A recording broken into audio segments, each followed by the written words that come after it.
अब दूसरा प्रश्न मैं ये बोलना चाहूँ, बहिर्मुखता से अंतर्मुखी होने का सरल रास्ता क्या है?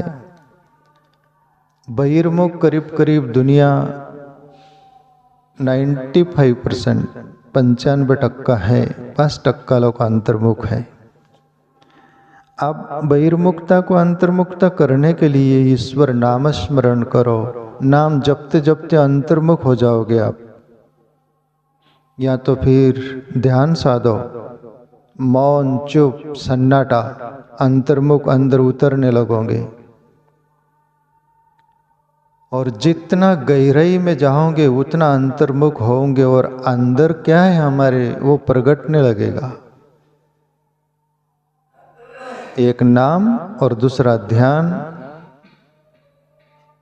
ये बिल्कुल परफेक्ट अंतर्मुख होने के लिए साधन है।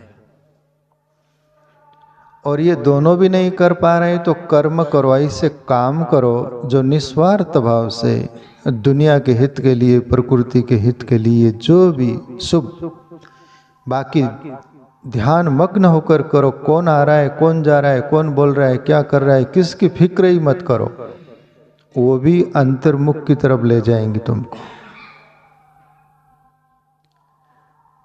तो ये अंतर्मुख के लिए अंतर्मुख का अर्थ ये होता है जो सभी तरह से तुमको रिक्त कर देता है। अंतर्मुख अंतर्यामी परमात्मा है ना, उसमें स्थिर कर देता है, उसको अंतर्मुख बोलते हैं। उसको एकांत बोलते, एक में अपने को अंत कर देना। ये तीसरा प्रश्न, जिनका पुत्र नहीं सिर्फ पुत्री है, उनका अग्निदाह संस्कार के लिए शास्त्र क्या विधान करते हैं? पहली बात, ज्यादा शास्त्रों के नाद में लगो मत। प्रभु श्री कृष्ण भी बोले अर्जुन को, अर्जुन वेद शास्त्रों से भी परे वो परमात्मा तत्व है, वेद भी भटकाते ही नहीं समझ में आए तो। शास्त्र समझ में आ गए तो शास्त्र हो जाते, नहीं समझ में आए शस्त्र जैसा हो जाता है, वो भटका देता है, है ना। इसलिए शास्त्रों को समझने के लिए कोई अनुभवी महापुरुषों को हम क्यों सुनते, संतों को, और रियल जिंदगी में अनुभव करते। और शास्त्र वेद ऋषि मुनि संतों के अंदर से तो निकले, और किसके अंदर से निकले? तुकाराम बाबा से बोला कि आप वेद की बातें करते, तुकाराम बाबा बोले हम ही सांग तो वेद सांगते। रामकृष्ण परमहंस से पूछे, आप वेद की बात करते हो, आप तो पढ़े लिखे नहीं, या पढ़े नहीं वेद शास्त्र, फिर भी अरे अंदर से ही निकलता है। वेद का अर्थ होता है बोध ज्ञान, वो वेद अंदर से ही होता है। तो जिनका पुत्र नहीं है, कई के लोग, ये आत्मदेव की भी कथा थी ना, वो बोले कि मेरा पुत्र नहीं तो मेरा अंतिम संस्कार कौन करेगा, मेरी क्रिया विधि कौन करेगा, मैं तो नरक में जाऊंगा, ऐसा वैसा जंगल में जाता है आत्मदेव। और बोलता है, एक संत ध्यान मग्न बैठे थे, उनको जगाया, भाई आप क्या ध्यान लगा के बैठे, हमारा भी ध्यान करो, हमारे पर क्या बीतरे। संत बोले हुआ क्या? बोले पुत्र के वियोग में मेरा सब ये, वो बोलते है वो ये जो बात चल रही, मेरा वो सब कौन करेगा, अंतिम क्रिया विधि ये वो सब कुछ, मुझे पुत्र नहीं है। या तो पुत्र आप कुछ करिश्मा करो, आशीर्वाद दो, कृपा करो, या तो मैं आत्महत्या आपके सामने करता हूँ। कभी कभी आपत लेना देना आती। संत बिगाड़ा भी कुछ नहीं उनका, पर ये कभी कभी होता है, motorcycle two wheeler four wheeler आप रोड से चलाओ ना, शांति से चला रहे संभल कर, पर एक्सीडेंट दूसरा कर देता है, जीवन में आता है। संत बोला, भाई ईश्वर ने आपको पुत्र नहीं दिया तो आप पर किसी का ऋण नहीं है, ऋणानुबंधन के कारण ये सब आते यात्री लोग, ये तुम अपन सब बैठे सब यात्री है अपन, एक दूसरे लेना देना है करके फेरने आए, लेने आए।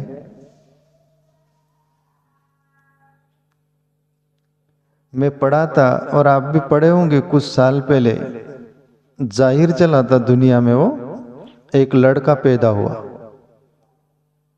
और डॉक्टर में वो करोड़पति घर में पैदा हुआ। डॉक्टर में बहुत पैसा लगा उसको, पैसा लगकर भी वो ठीक नहीं हुआ।